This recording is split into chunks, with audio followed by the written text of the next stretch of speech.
Look, I'm sorry. It's over. But this is a solid bit. Please? All right. But I'm telling you for the last time.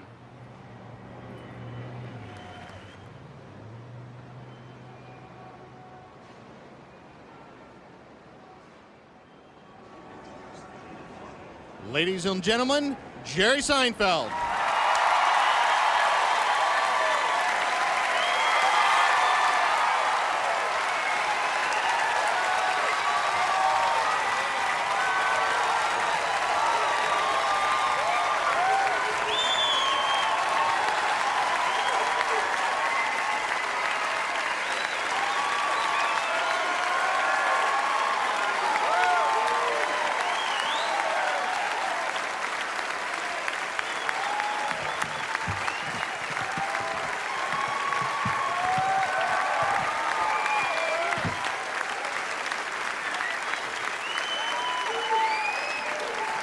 Thank you. Thank you.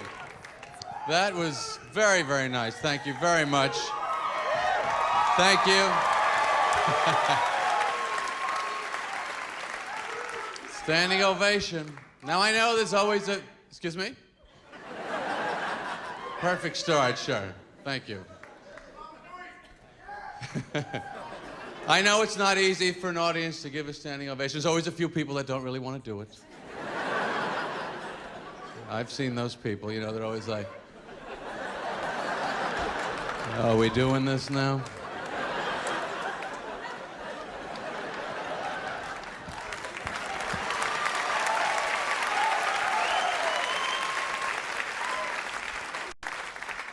So anyway, I'm thrilled to be back here in New York. I love how certain things about New York never change. They're always constant. They're always there for you. The cabbies and the B.O. What is with the B.O. and these guys? How long are these shifts? Can't we get this man a 10-minute break for a shower? You're in the back, it's coming through the glass. You're just going, what in the world? And then I love when they put that cherry poppet stuff on the dashboard. So you get the cherry B.O. I don't know what that's supposed to be. Even fruit showers more often than this. The funny thing to me about being in these cabs is that when you're in Manhattan, for some reason, you don't get scared no matter how fast the guy goes. Well, you know, he's driving fast and recklessly, but well, he's a professional. He's got a cab driver's license. I can see it right there. I don't even know what it takes to get a cab driver's license. I think all you need is a face. This seems to be their big qualification. No blank heads are allowed driving cabs in this town. Also helps to have a name with like 8 consonants in a row. You ever see some of the letters in these names? What is the O with the line through it, by the way? What planet is that from? You need a chart of the elements if you want to report the guy. Yes, officer, his name was Amal, and then the symbol for boron. No, it was not manganese. I had the periodic chart with me at the time. But I love to travel. I love it whether it's a car or it's a plane. I like to get out there. I like to keep it moving. I love airports. Feel safe in airports thanks to the high-caliber individuals we have working at X-ray security. How about this crack squad of savvy, motivated personnel? The way you want to set up your airport security is you want the short, heavy-set woman at the front with the skin-tight uniform. That's your first line of defense. You want those pants so tight the flap in front of the zipper has pulled itself open. You can see the metal tangs hanging on for dear life.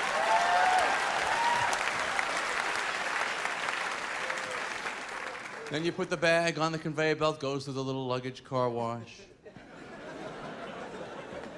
Then you have that other genius down at the other end looking in the little X-ray TV screen. This Einstein has chosen to stand in front of X-rays 14 hours a day as his profession. Looking in that thing. I have looked in that TV screen. I cannot make out one object. He's standing there. What is that, a hairdryer with a scope on it? That looks okay. Keep it moving. Some sort of bowling ball candle. Yeah, I got no problem with that. Just You know, we don't want to hold up the line.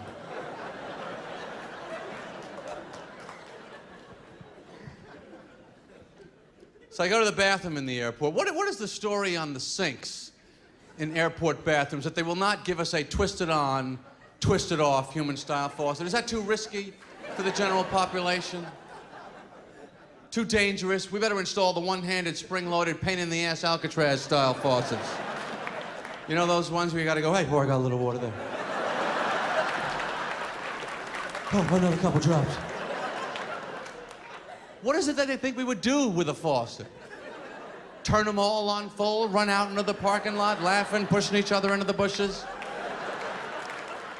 Come on, the water's on, let's go. I turned it on full blast.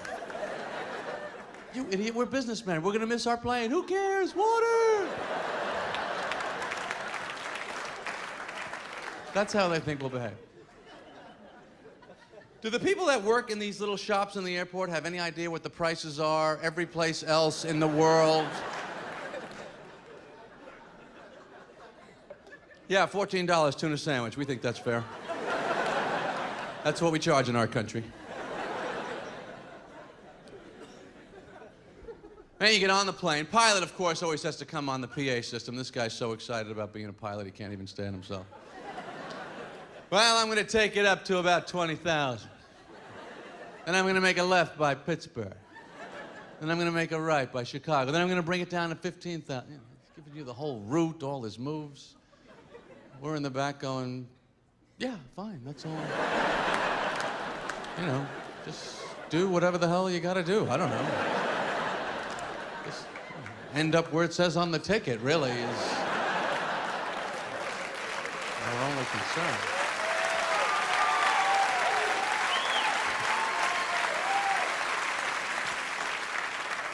Do I bother him with what I'm doing, knocking on the cockpit door? I'm having the peanuts now. Yeah, that's what we're doing back here. Thought I'd keep you posted. I'm not gonna have them all now, I'm just gonna have a few. I don't want to finish it because it's such a big bag.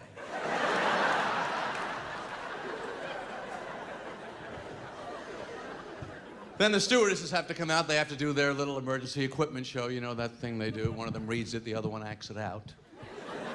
Hey, we have seatbelts and oxygen masks. Things for you to use. They show you how to use a seatbelt in case you haven't been in a car since 1965. Oh, you lift up on the buckle. Oh. I was trying to break the metal apart. I thought that's how it works. I was going to try and tear the fabric part of the belt. I thought if I could just get it started.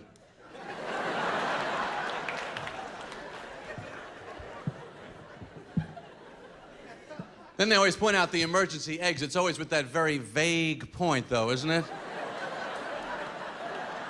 Where the hell would these places be, would you say?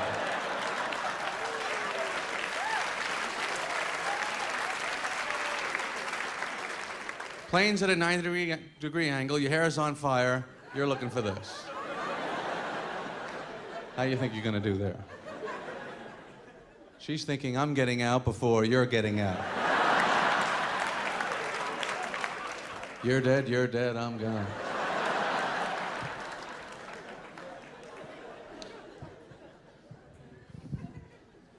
Then they always have to close that first class curtain, too.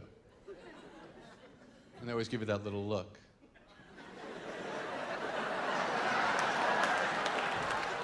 Maybe if you had worked a little harder, I wouldn't have to do this.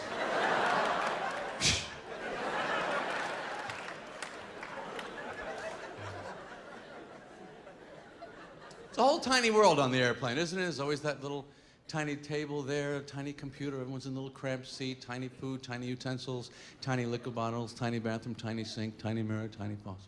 So it's a small problem, gonna be a slight delay, we're gonna be a little late. I always go in the airplane bathroom. Even if I don't have to go, I gotta go in there. It's nice, it's like your own little apartment on the plane, isn't it? Go in there, lock the door, the light comes on after a second. It's like a little surprise party. But I'm always impressed with the amount of equipment that they have in that place. I mean, it's little, but they got the tissues, towels, closets, compartments, tiny slot for used razor blades. They always have that. Who is shaving on the plane? And shaving so much, they're using up razor blades? Is this what's happening? What is the Wolfman flying in there, for Christ's sakes? Who could shave that much? Arr.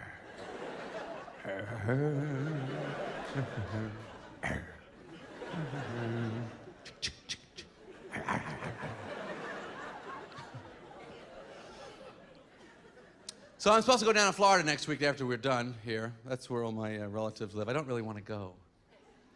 Florida, a lot of old people down there. You know, they live in those minimum security prisons. That's where they put all the old people. What's with all the security there, with the guard gate, with the arm coming down, everyone's got a uniform, guns? Are the old people trying to escape, or are people stealing old people? What is the security problem? I just can't drive around there. You know how the old people drive? They drive slow, they sit low. That is their motto. State flag of Florida should be just a steering wheel with a hat and 2 knuckles on it.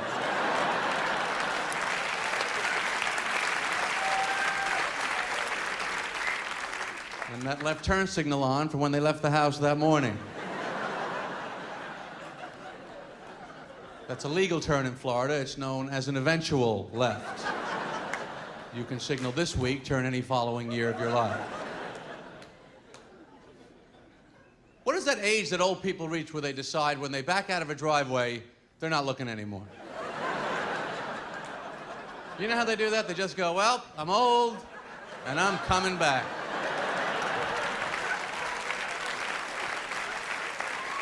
I survived. Let's see if you can. One thing I do like about being with my older relatives is it makes me feel like a kid again. You know, they're feeding you. You're trying to steal candy. Candy was my whole life when I was a kid. That was first 10 years of my life. I think the only clear thought I had was get candy.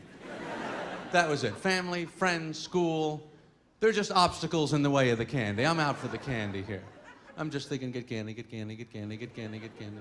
That's why you have to teach kids not to take candy from a stranger if they're playing in a playground, because they're such candy moron idiot brains. They're just, this man has candy, I'm going with him, goodbye, I don't care what happens to me, get candy, get candy, get candy, get candy.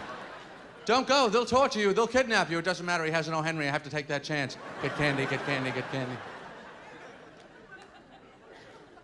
So the first time you hear the concept of Halloween when you're a kid, your brain can't even process the information.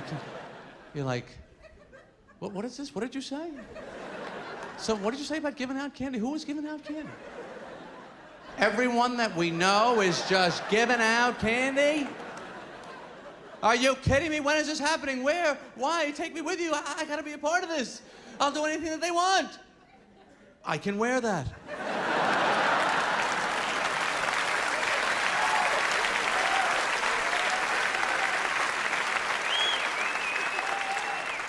I'll wear anything I have to wear. I'll do anything I have to do to get the candy from those fools that are so stupidly giving it away. So the first couple of years, I made my own costumes, which of course suck. The ghost, the hobo, no good. Then finally, third year, begging the parents, got the Superman Halloween costume, not surprisingly. Cardboard box, cellophane top, mask included. Remember the rubber band on the back of that mask? That was a quality item there, wasn't it? That was good for about 10 seconds before it snapped out of that cheap little staple they put it in there with. You go to your first house, trick or snap, it broke, I don't believe it.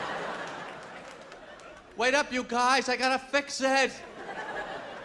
Hey, wait up! Wait up! That's what kids say. They don't say wait. They say, wait up! Hey, wait up! Because when you're little, your life is up, the future is up, everything you want is up. Wait up, hold up, shut up. Mom, I'll clean up, let me stay up. Parents, of course, are just the opposite. Everything is down, just calm down. Slow down. Come down here. Sit down. Put that down.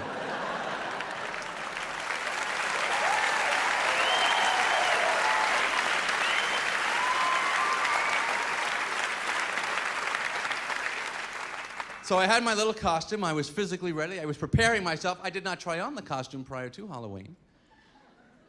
Do you remember this? This is an obscure one, but on the side of the box, I remember this on my Superman costume, it actually said, "Do not attempt to fly." They printed that as a warning, because kids were putting it on and going off the roofs, you know. I love the idea of the kid who's stupid enough to think he actually is Superman, but smart enough to check that box before he goes off the roof. Wait, let me see if it says anything about me being Superman. Oh, wait a second here. So anyway, but my hopes were up. I was thinking that this is probably the same exact costume that Superman wears himself. And you put these things on, it's not exactly the super fit that you are hoping for. It looks more like Superman's pajamas is what it looks like. It's all kind of loose and flowing, and the neckline kind of comes down about there. Flimsy little ribbon string in the back. Plus, my mother makes me wear my winter coat over the costume anyway.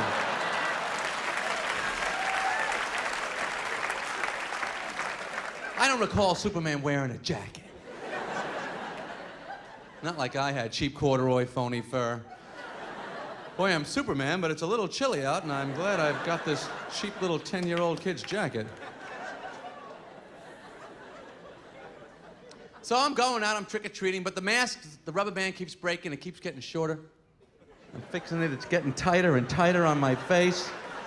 You know when it starts slicing into your eyeballs there, and you're trying to breathe through that little hole? It's getting all sweaty. I can't see, I can't breathe, we gotta keep going, we gotta get the candy. And a half hour into it, you just take that mask, oh, the hell with it! Bing bong, yeah, it's me, give me that candy. Yeah, I'm Superman, look at the pant legs, what do you care?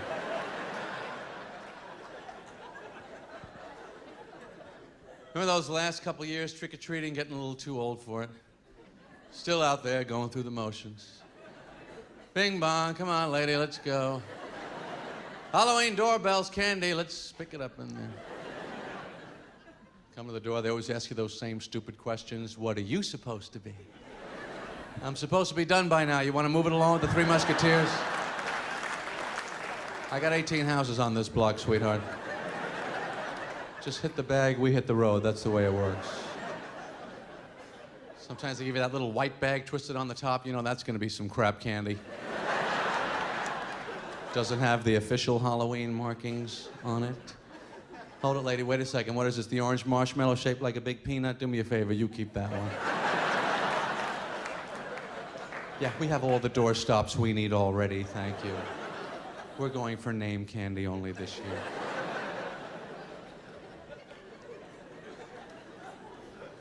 Food is so complicated as an adult. It's just, you see people in the supermarket, they're just sweating it out. Nobody knows, what do I eat? The protein, the carbs, the fat content. Oh my God, fat content. We're just walking up to each other. You look pretty good. What are you eating? Maybe I'll eat that. The whole supermarket itself is designed to break down your sense of having any life.